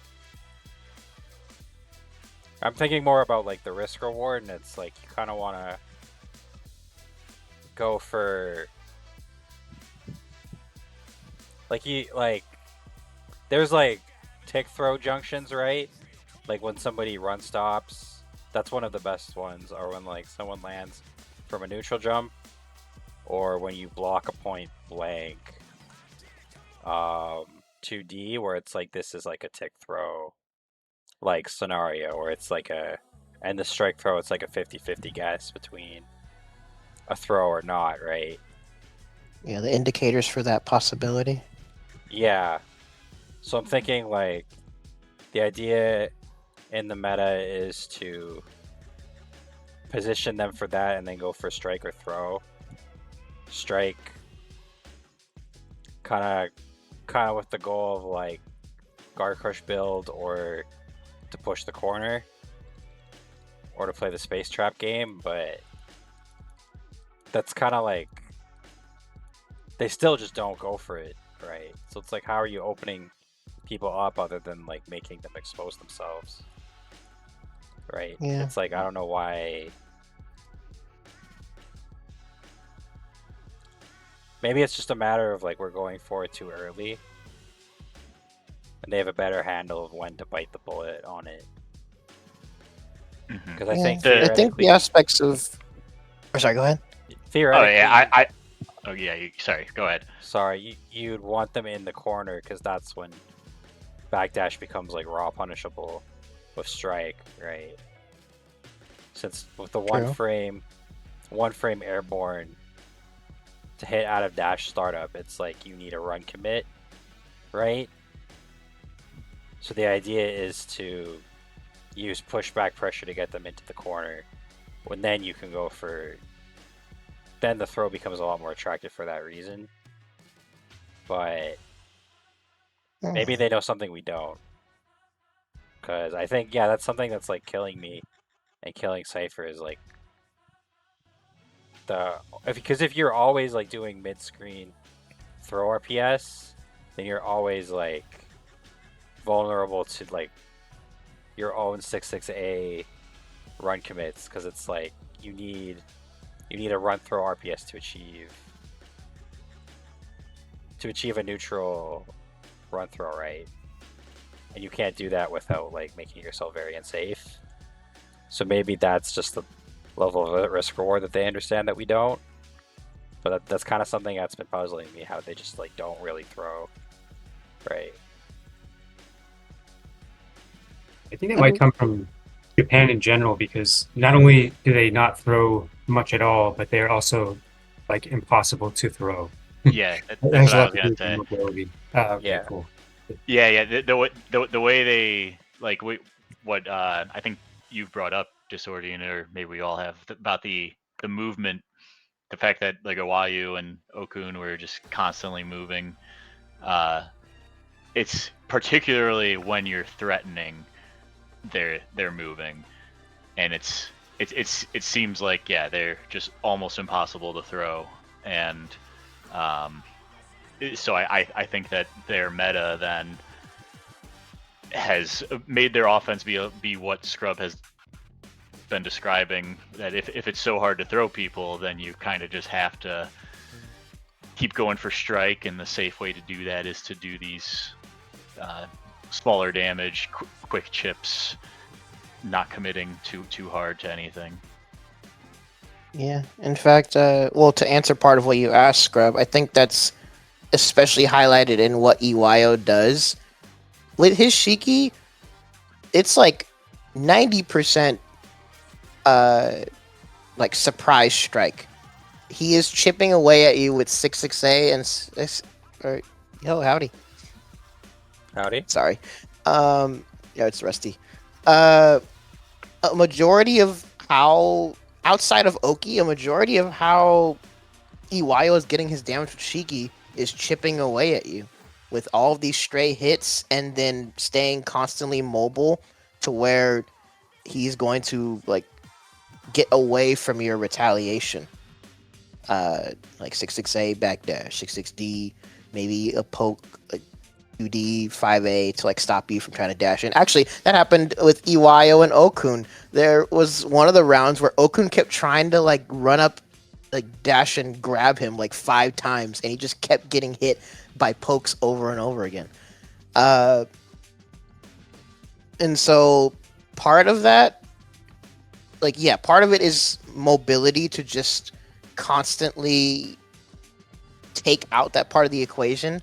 Like, you can't play strike throw if you can't even like Throw. be near them. Yeah, and the other aspect of it is just considering the risk reward on top of that, which is again from what we brought up, their play style is more conservative, so I think they do that more naturally. They're not going to hard commit to strike throw if they don't need to or it's not worth the risk in that situation. So that may just be an inherent aspect of their playstyle already. And in our case, well, I think that goes into another just fundamental aspect of adaptation and it's also why I've taken note that that's something that you focus on, Scrub, is if your main focus and game plan is to leverage strike throw, then step one before all of that is addressing the thing that's stopping you from playing strike throw. If they're being constantly mobile, what do?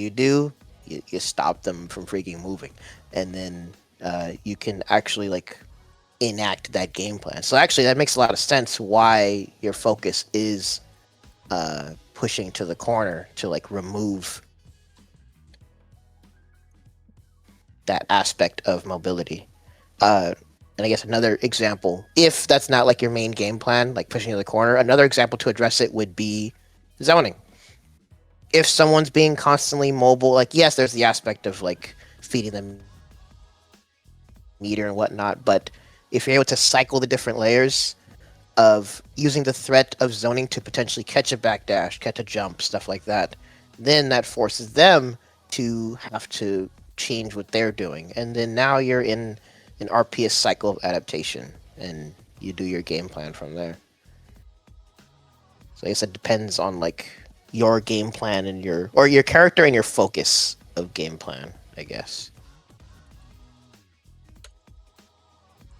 Ghost was mentioning he just played in Tatakai Tuesday because he's in Japan right now, and he was mentioning pretty much the exact same thing, saying his strike throw game was a bit of a struggle versus the Japanese players because they just don't get grabbed much.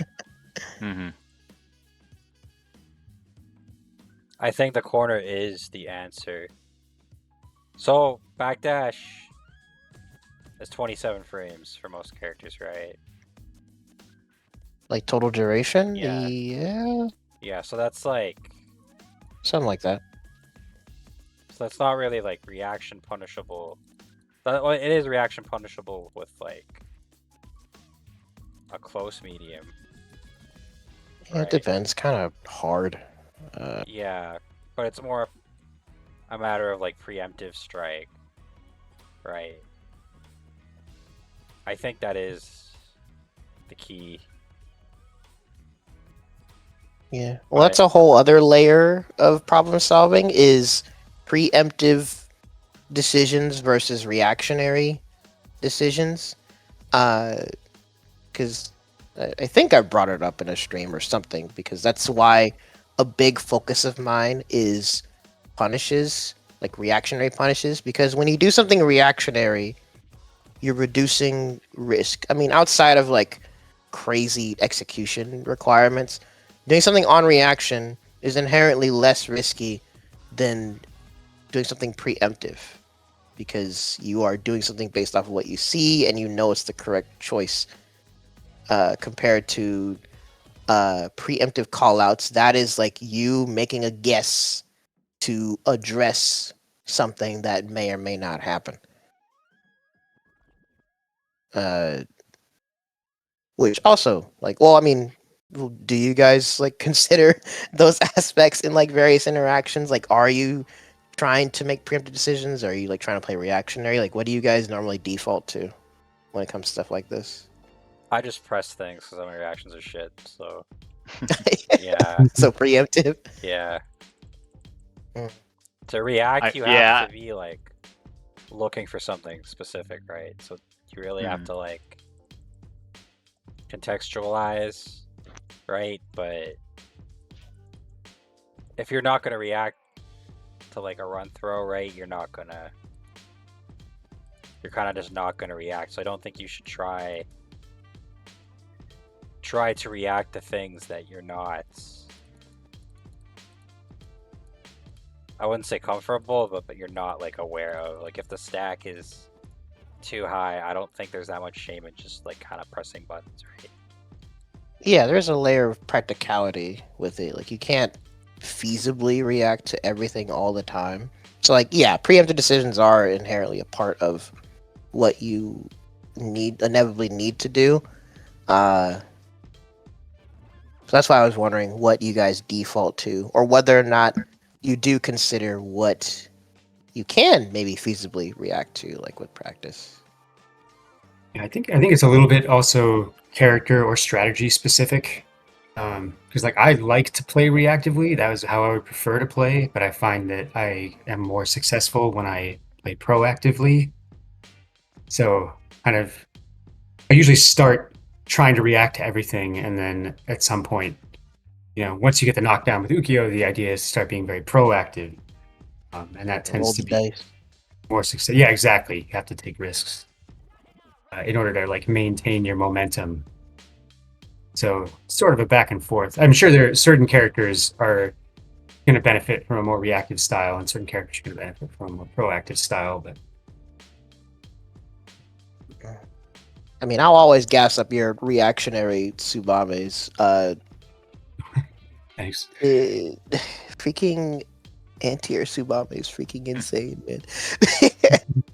I like it, but I mean, but that same coin, you know, I still people can run at me and grab me from half screen a lot of the time. So it's Yeah, it's sort of a mixed bag. You got it's I think it, as you said, like the mentality, like if your brain is in react mode or if your brain is in proact mode, and how quickly you can switch between the two when it's necessary, which is hard.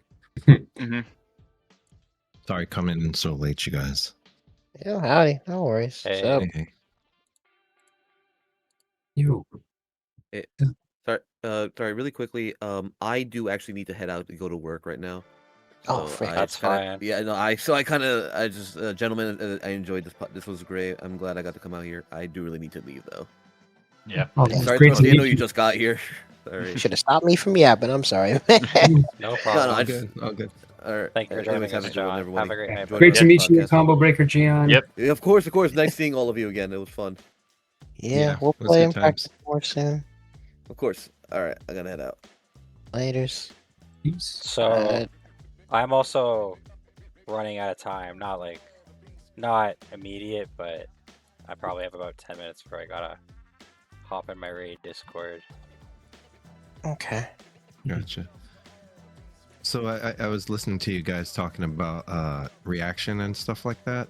Man, I miss so much of you guys, but I'm assuming like what you guys are talking about is I think it's always a back and forth, like you were saying, like a Scrub. I feel like Scrub does like a lot of jabs just to get a reaction from people, and B-Boy, you definitely are more of a defensive player.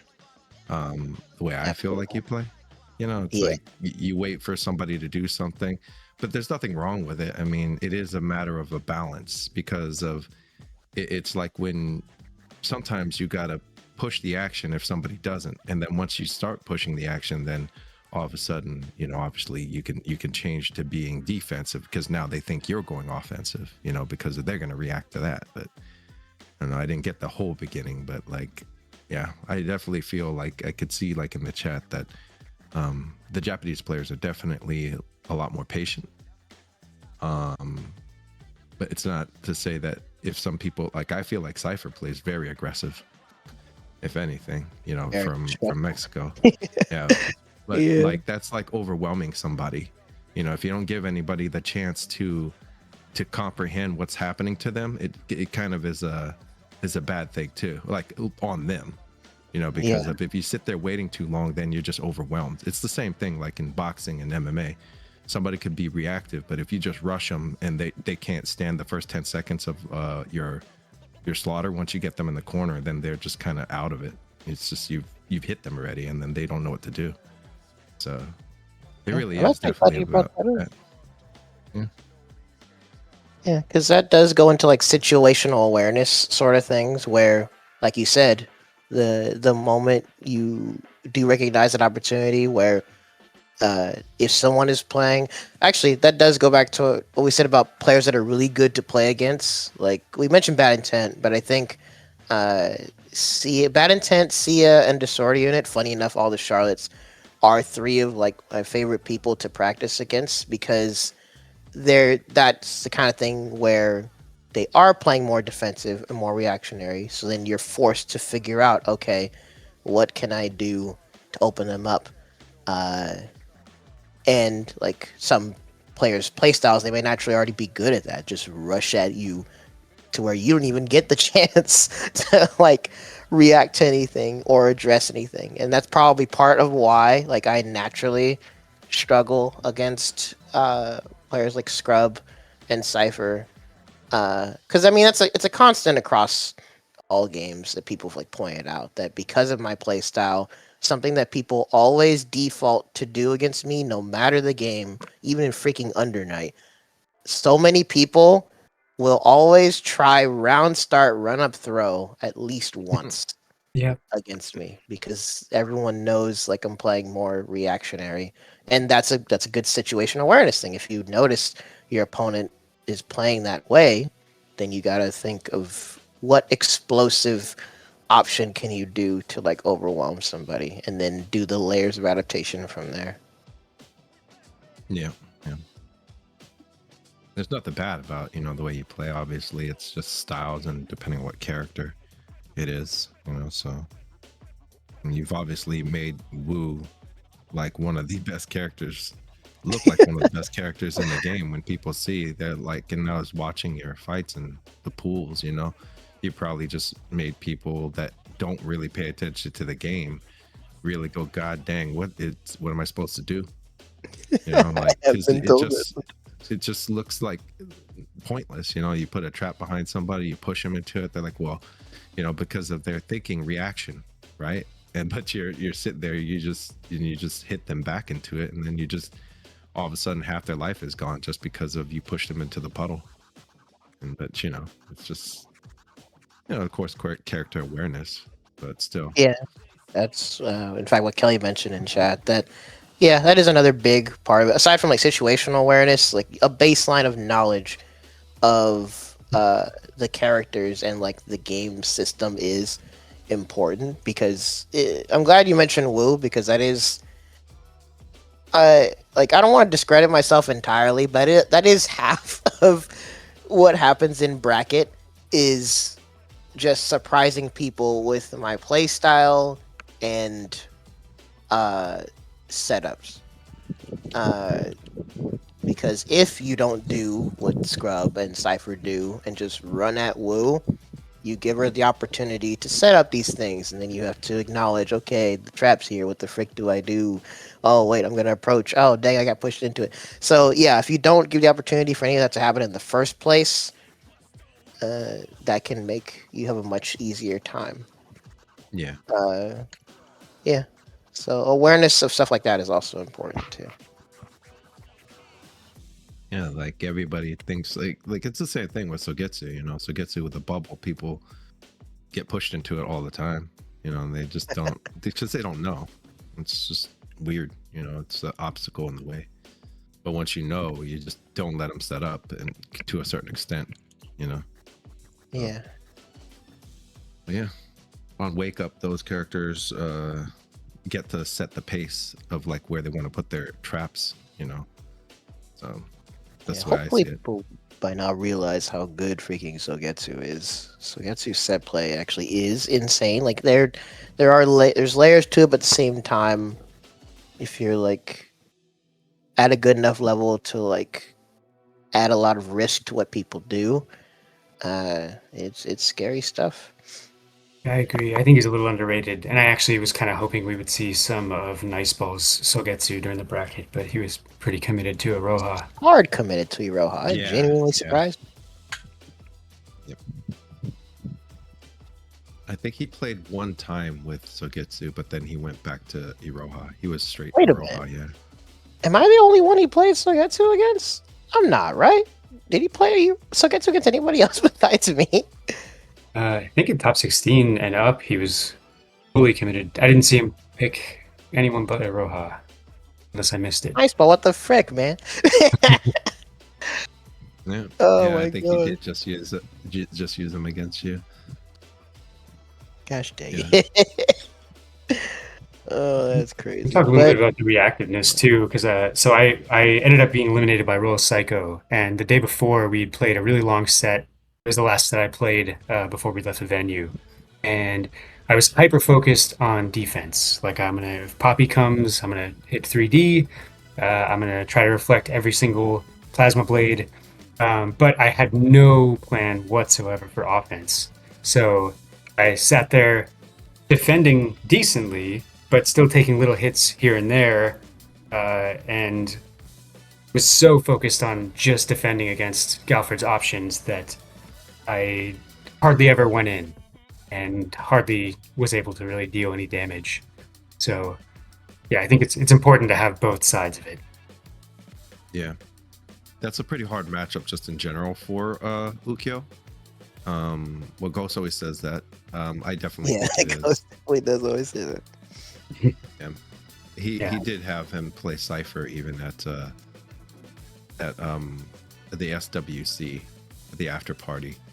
He told Cypher to try going against Tao's Galford, and he said this matchup is just really hard. And then Cypher did agree to it in the end.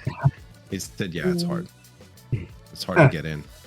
Yeah, there's definitely things you can do, but if there's one thing that I would say like adds to Ukyo's execution barrier, it's the matchup with Galford, because there's a lot that Ukyo can. I still think there's a lot Ukyo can do, but you're forced to be so active and so precise that it is really hard. Well, I think if I had been a little bit more of the mentality of playing like Scrub Cybot or Cypher or Ghost, for example, who's a very aggressive Ukyo, I think that would have gone a really long way in that matchup. But on my previous matchups, I had been playing a slightly more defensive style and had been doing pretty good with it. So I just wasn't able to flip the switch in time, basically. Yeah. Galford's one of those guys, our characters, that's the same thing. He gets you into his flow of projectiles, and then that's his game.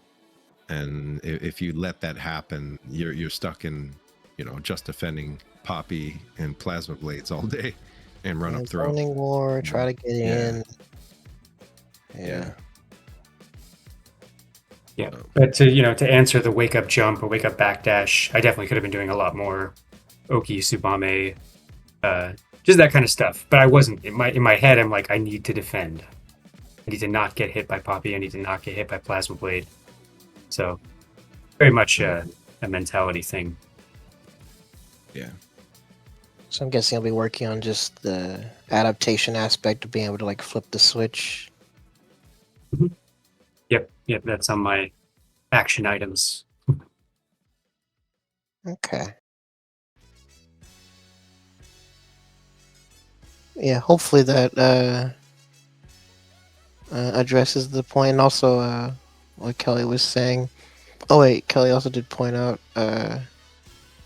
something about Scrubs match with Cypher, which that also is a like adaptation, situational awareness thing. That, I mean, it can be easier said than done in tourney, but it still is ultimately something to like work on and try to be as consistent with as possible. Is being prepared to make the correct choices as much as possible. In fact, it's been one of my main focuses, and I don't know if it's like too unrealistic or whatever, but to me that is technically the one true thing that separates players and what makes someone quote unquote better is making less mistakes.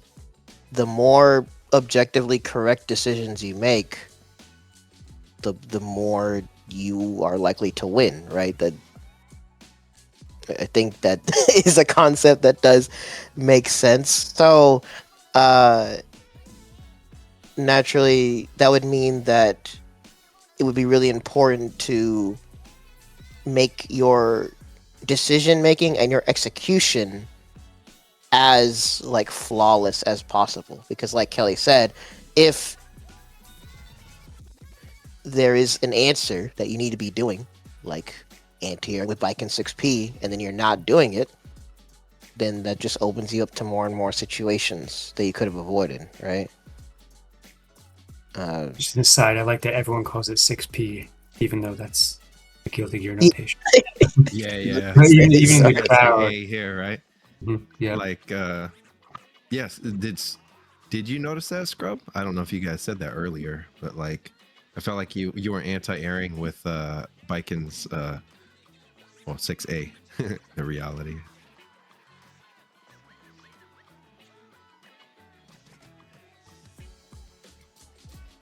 Yeah.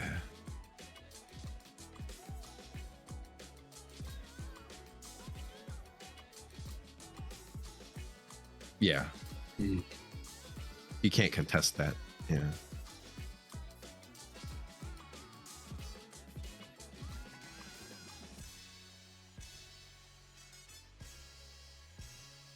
Sorry, my mic was muted. Oh well, I mean, yeah, I heard you. I don't know if was it muted for the stream? Yeah. That's weird because I have the mic function. Yeah, then you I have gotta the start your mute point function over. turned on. Yeah. So basically, I thought I was gonna like try to air zone him, but I kept getting like response anti-air to my JBE, right? Yeah. So I just didn't want to be in that position, so I just started 6Aing, which actually got me like quite a bit of mileage, but like I need to sort out the air-to-air interactions in that matchup more because he's getting away with jumping too much. I think I need to like commit it to Tommy more or something. But Yeah, like Viking has a lot of options to cycle, and it's just a matter of positioning and what you feel is practical when it comes to like reaction or risk. Yeah, it's always scary. Yeah, I mean, he even has she has the air claw, right? But it's not to say that that's like the answer for everything, because if you do it the wrong time, you eat something Yeah. on the floor. So yeah, the game is always, preemptive thoughts if somebody's playing that way because they jump a lot. Yeah. But if, risk reward in Samsho is 100% 50-50 all the time. It's always 50-50. Paper, rock, scissors, I guess you could say. Yeah. It's almost like reading minds. so Sometimes I feel like you guys do really good at that. unfortunately I am at the Anyways. point where I do need to hop into another Discord, so I'm gonna have to pull the Oh, plug snap, on okay. thing here. I'm really sorry to No, No, you're all good. good. have a We touched podcast. on everything, right? Yeah, it's a nice discussion. Yeah. Yeah. Ooh, it was Thanks. wonderful seeing you all at Combo Breaker. Had a really good time despite everything else. I think it was a lot of fun. I'm still thinking about it. Love seeing you all. Yeah. Yeah, it was an awesome time. Same. That was good. I think it was one of the best get-togethers ever, to tell you the truth, and tournament experience, all of that. I was having a little too Yeah. much fun at that after party playing with Tao. Oh yeah, Everything was fun. drinking the mystery juice. It's If you guys wanted to talk even after the stream, since I just got here, I mean, I wanted could to just raid ask you a few somebody. things. I don't know if you. Okay. Well, actually, yeah. I don't know if you'd want to like continue it on like your stream or something, Darcy, or we could just stay in Discord and talk. But for Scrub, thanks for hosting as always. thanks so much. Yeah, Well Those of you done. watching, Thank like, you. comment, subscribe, yada So my yada. wonderful First host. time back, top Thank you four. for taking your Awesome. time. Really appreciate it. Appreciate all of Yeah. you. Okay, take care and have a great week, guys. And I'll see you all at Evo in future SWC events. You too. Till next Alrighty. Take Have a care. great weekend.